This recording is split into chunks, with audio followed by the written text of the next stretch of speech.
Welcome back to my channel रेडरे classes. आज हम लोग पढ़ेंगे सेक्शन 194D जो कि टीडीएस का सेक्शन है, जब इंश्योरेंस कमीशन पे हम लोग टीडीएस काटते हैं। तो सेक्शन 194D क्या कहता है वो अब हम लोग डिटेल्स में पढ़ेंगे। आइए देखते हैं। पहला कि सेक्शन 194D एप्लीकेबल कब होता है। देखिए, जब कोई पेयर हो, यो पेयर कौन होगा, कोई भी हो सकता है। वो पेयर कोई भी हो सकता है, कोई भी person, any person can be a pair. ठीक है। वो क्या करेगा, जब रिसीवर को, इसको रिसीवर को वो अगर रिसीवर को अगर वो रेम्यूनरेशन देता है या रिवार्ड देता है, रेम्यूनरेशन देगा या रिवार्ड देगा, किस फॉर्म में, कमीशन के फॉर्म में या किसी भी तरह का फॉर्म हो। ठीक है। किस लिए, अगर वो उसको इंश्योरेंस बिजनेस ला करके देगा तब वो 194D में उसका टीडीएस काटेगा। एक बार फिर से इसको देखते हैं। अगर कोई पेयर है, अगर रेसिडेंट रिसीवर को, मेरे हर वर्ड को ज़रा ध्यान से सुनिएगा।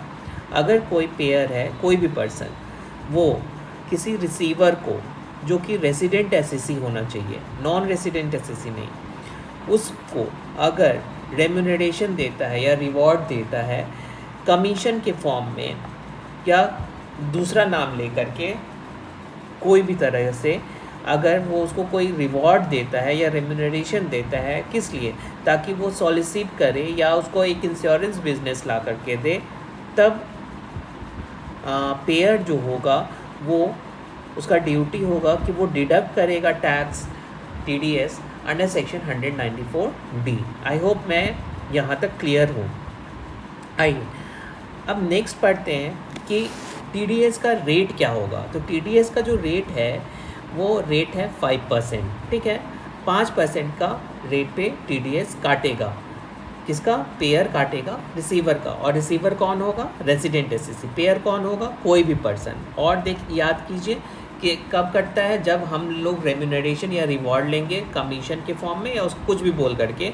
किस लिए हम देंगे, जब वो हम सॉलिसिट करेंगे उससे या प्रोक्योर करवाएंगे कोई भी इंश्योरेंस बिजनेस, तो सेक्शन 194D में उससे हम काट लेंगे 5% के रेट पे। ठीक है।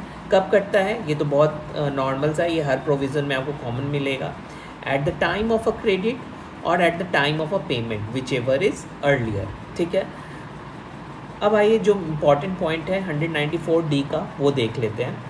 तो सेक्शन 194D का जो थ्रेशोल्ड लिमिट है वो बोलता है कि अगर कोई भी amount of income single trench में अगर वो एक्सीड कर जाए 15,000 से, या एग्रीगेट अमाउंट ऑफ इनकम अगर होगा, मतलब 700, 800, 900, 1000, 1000 करके, ऐसे करके अगर 15,000 फुट जाएगा, तो फिर उस पर हम लोग रेट ऑफ टीडीएस 5% के दर से काट देंगे 194D में। तो आइए अब इसको हम लोग सम अप करते हैं। देखिए 194D इंश्योरेंस कमीशन पे टीडीएस काटने की एक प्रोविज़न है।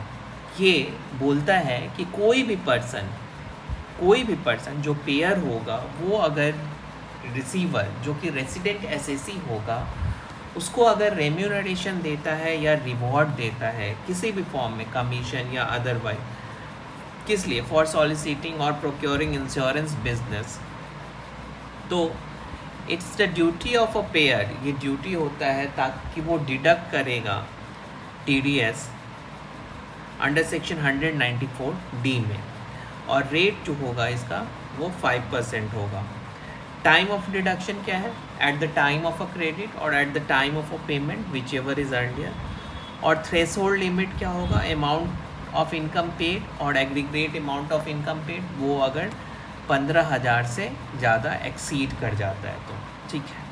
आइए 194D हम लोग कंप्लीट कर लिए हैं। अब हम लोग पढ़ेंगे 194DA। तो 194DA पहले कहता क्या है। देखिए 194DA तब एप्लीकेबल होगा जब हम लोग पेमेंट करेंगे in the respect of a life insurance policy, ध्यान रहे जब पेमेंट होगा in the respect of a life insurance policy. अब आइए सेक्शन 10(10)(d) कहता है कि कोई भी सम अगर लाइफ इंश्योरेंस पॉलिसी में कोई भी सम अगर लाइफ इंश्योरेंस पॉलिसी में रिसीव हुआ हो या फिर बोनस मिला हो और वो कुछ कंडीशन है सेक्शन 10(10)(d) में उसको फॉलो करता है, तब उस पर सेक्शन 194(d)(a) अप्लाई नहीं करेगा। बट अगर सेक्शन 194(d)(10)(d)(d) एप्लीकेबल नहीं है तो वो टैक्सेबल हो जाता है।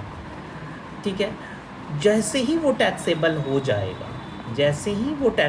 जाएगा उस पर TDS लग जाएगा 194(d)(a) में।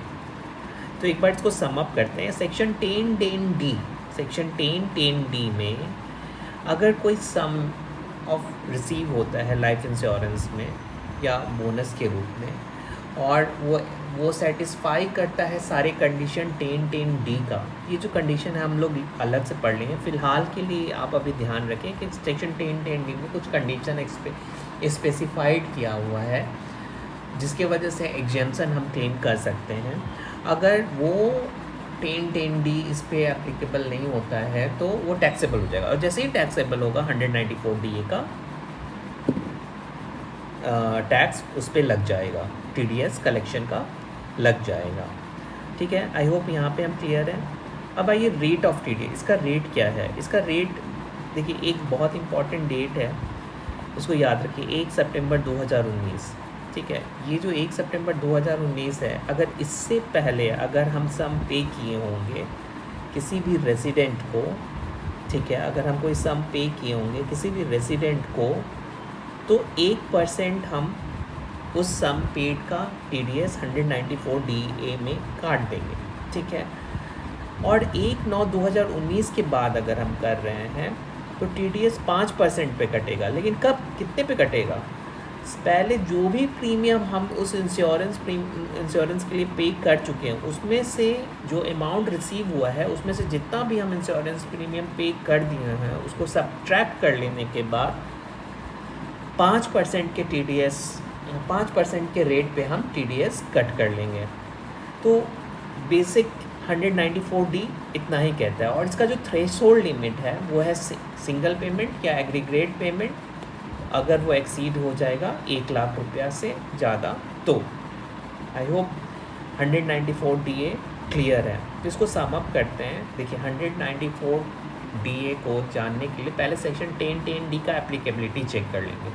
अगर सेक्शन 10(10)(d) उस पर एप्लीकेबल है तो 194(d)(a) एप्लीकेबल नहीं होगा, और अगर 194(d)(a) एप्लीकेबल है यानी सेक्शन 10(10)(d) का कोई एग्जेम्पशन है जो कि कंडीशन है जो कि वो वायलेट कर रहा है।